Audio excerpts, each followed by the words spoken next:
لا مصادر يبقى لا تاريخ. الجملة دي أي طالب في كلية آثار حافظها عن ظهر قلب. يعني من الآخر، لو مفيش مصدر يدعم كلامك يبقى كلامك ملوش لازمة. طيب تعالوا نشوف إيه هي مصادر التاريخ المصري القديم اللي الأثريين بيعتمدوا عليه.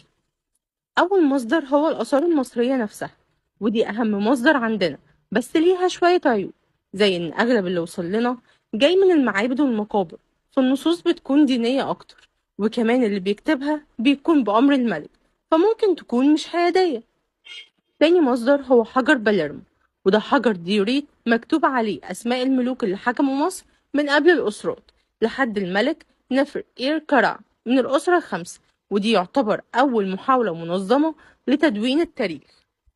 تالت مصدر هو قائمة الكرنك، ودي اتكتبت في عهد تحتمس الثالث، وكانت موجودة في بهو الأعمدة بالكرنك، ودلوقتي موجودة في متحف اللوفر في باريس.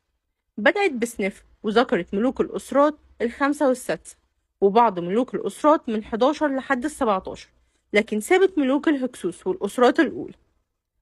رابع مصدر هو قائمة أبيدوس، ودي كتبت في عهد سيتي الأول في الأسرة ال19، وذكرت 76 ملك أولهم مينا، بس استبعدت ملوك الأسرات التاسعة والعشرة والهكسوس لأنهم محتلين، وكمان إخناتون والسمنكرة وتوت عنخ آمون لأنها كانت بتخالف عبادة آمون، وحتشبسوت لأنها خالفت التقاليد.